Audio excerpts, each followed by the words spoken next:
friend. Are you ready to move into a leadership position?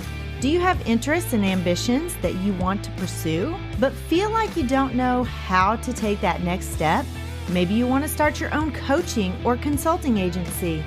I'm Mel, and I help educators define their career path through correct mindset, knowing your options, and getting prepared for your career transition. I will show you how to level up your leadership skills, share your expertise in a new way, create impact on a larger scale, and put your leadership in motion.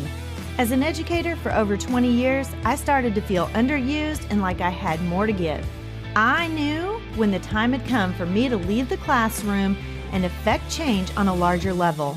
Now, I'm ready to help you determine where your talents and skills mesh with your passions and interests, put your leadership in motion, and move into that next phase of your educational career journey. Let me help you define your career path by having the right mindset, knowing your options, and getting prepared for that next leadership position. So power up and put your leadership in motion. Welcome back, Empowered Educators, and Happy New Year. Last week, I talked about using the holiday break to rest, reflect, and recharge for second semester. So if you didn't listen to episode 116, which was New Year, New Goals, Leading with Purpose in the Second Semester, I recommend you go back and listen to it because you've still got a couple of days that you can put into place the tips from that episode. Today, I'm going to shift gears just a little bit. As we are in the very first day of the brand new year, it's easy to really feel that pressure to set those shiny new resolutions or to pile on some fresh goals.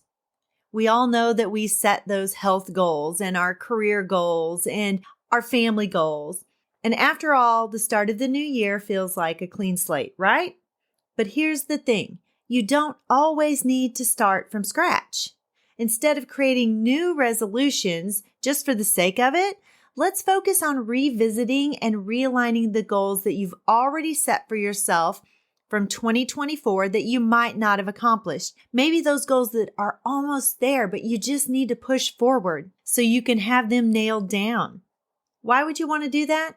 Because chances are the goals that you made last year still have value. Maybe you didn't quite hit that mark, but that doesn't mean they aren't worth pursuing. I started last summer trying to get back into shape, and I was jogging and trying to get my stamina back up. And just because I didn't hit my goal of running a 5K doesn't mean that I am going back to zero. I already have some of that goal accomplished. I'm able to run a mile. I just need to push forward to get to that 5K goal. And your career goals, your educational goals, they are the same. You're not going to have to start from ground zero and work your way back up. You already have accomplished at least part of them, I'm assuming. Realigning your focus allows you to build on what you've already started instead of feeling like you have to reinvent yourself every single January 1st. In fact, my word of the year for 2025, or my words of the year, because you know I can't just do one, they are revisit and realign. These words are shaping how I approach everything this year, and I want to encourage you to think about how they might apply to your life as well. Revisit what matters to you, your priorities, your goals, your dreams, and realign your actions to match them. It's not about perfection. It's about progress and staying true to what's important to you, your values. So as you maybe think about setting new goals, think about your word of the year first and think about what that might look like for you. If you accomplished all of your goals, maybe come up with a new word that's going to help you push forward and then start setting those new goals. But if you didn't quite accomplish them, think about a word that can help keep you motivated to nail those goals from 2024. Today, I want to dive into how you can tweak and adjust those existing goals to better align with your current priorities and the lessons that you've already learned along the way. Not only will this approach keep you focused, but it's also going to give you a greater sense of accomplishment as you tackle 2025 with purpose and being intentional. First, I want you to revisit last year's goals. Grab that journal that I talk about so often or those notes from last January and review your goals. Celebrate what you did accomplish and don't shy away from the ones that you didn't quite hit. They're still valuable, and this might just be the year that you're going to accomplish these goals and you're going to shine.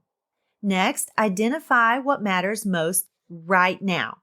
Priorities shift, and that's okay.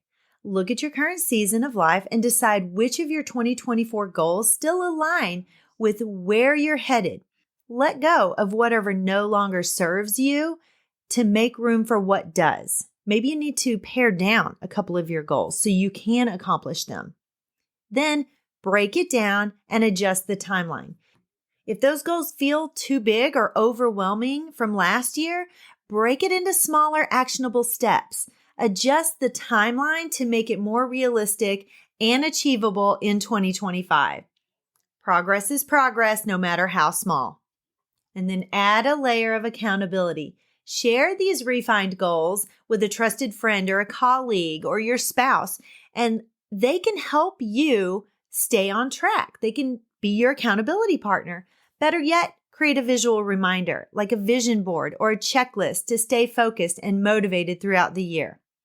I've seen some monthly trackers where it lists like every month of the year, and then you can color in parts of each of those months, like the word January. You can color in little parts of the word January for different things like books that you've read or professional development that you've participated in. Maybe do something like that. I'm a very visual person, and that is something that motivates me very highly when I see that I'm actually accomplishing something or that I've gotten off track and I need to get back on track. Guys, remember that you don't need to reinvent yourself in 2025. Realigning and refining your existing goals can be just as powerful as starting something new. So carry forward the lessons from today, that momentum that you're building, and those unfinished dreams of 2024 and make this year even better. If this episode inspired you in any way, I would really appreciate it if you would help me to grow this show in 2025. I have some podcast goals set, and I would really like your help. So click on the link in the show notes to email me with some ideas for topics or some guests that you'd like me to have on the show that you'd like to hear from. Together, we can make this community stronger and more impactful than ever. Let's keep growing as empowered educators. I would love for you to join my Empowered Educator group. The link is in the show notes for that. You have valuable information I would love for you to share. Also, don't forget to hit that subscribe button so you never miss an episode. And it would definitely help me to grow the show if you could leave me a 5-star rating and a review so others can find me more easily. I can't wait to see what we can accomplish together, empowered educators. Thank you so much for a great 2024, and I cannot wait for all of the great things we're going to do in 2025. Happy New Year, everyone.